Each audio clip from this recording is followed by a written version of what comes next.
അടുത്താണ് വലിയൊരു വാർത്തയായത് ഫേസ്ബുക്കിലൂടെയും മറ്റൊക്കെ.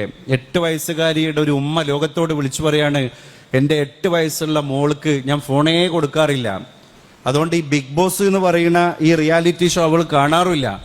എപ്പോഴോ ഒരു അഭിശപ്ത നിമിഷത്തിൽ റീൽസിൽ മിന്നിമറിയുന്ന ഒരു നിമിഷം അവൾ കണ്ടത് 2 ലെസ്ബിയൻ കപ്പിൾസായ മുസ്ലിം പെൺകുട്ടികൾ ആ ബിഗ് ബോസ് ഹൗസിന്റെ ഉള്ളിൽ കാട്ടിക്കൂട്ടുന്ന അവരുടെ അഭിപ്രായങ്ങളാണ്.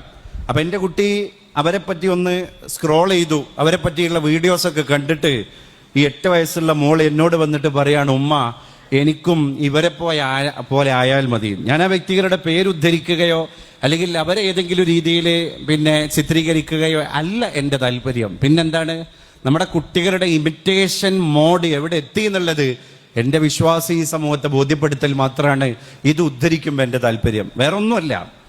ഈ കുട്ടി പറയാ കല്യാണം വേണ്ടമ്മാൻ അല്ലേ? അപ്പൊ എന്താണ് ഈ ലെസ്ബിയൻ ഹോർമോൺ അല്ലെങ്കിൽ ജന്മസിദ്ധമായിട്ട് ഉണ്ടായ ഒരു കുട്ടിയൊന്നല്ല ഇത് പറയുന്നത്, പിന്നെന്താ ഇമിറ്റേഷനാണ്. ഇത് കണ്ടപ്പോ പുതിയതാണ്. ഇങ്ങനെയൊക്കെ ഒരു ജീവിതമല്ലേ, എന്താ ഇങ്ങനെ ജീവിച്ചാൽ?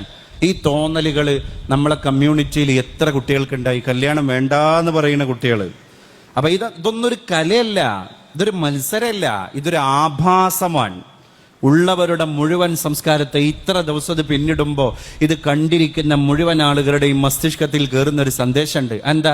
ഖിയാമത്ത് നാളിലേക്ക് ലോകം എത്ര വേഗതയിൽ എത്തണോ അതിനുള്ള എല്ലാ മരുന്നും അവർ സ്വായത്താക്കും, എല്ലാ മരുന്നും.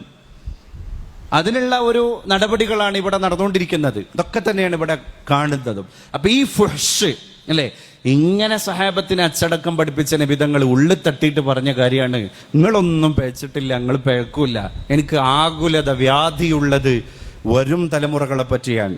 അപ്പൊ അവരോട് പറയണേ, ഈ ഫുഹ്ഷ് അഫ്ആലിലും അഖ്വാലിലും വാക്കിലും പ്രവൃത്തിയിലും ഇനി എൻ്റെ തലമുറയിലെ അടുത്ത ജനറേഷനുകളിൽ നിന്ന് മോശത്തരങ്ങൾ നിർഗളിക്കാതെ ലാ തഖൂമുസ്സാ, അന്ത്യനാള് സംഭവിക്കില്ല. അപ്പൊ ഇത് ഒരു സൂചനയായിട്ട് തലമുറകൾക്ക് കൊടുക്കുകയും അവരെയൊക്കെ ഈടുറ്റ ആർദ്രമായ പ്രവാചക സ്നേഹത്തിലേക്ക് വഴി നടത്തുകയും ചെയ്യലാണ്.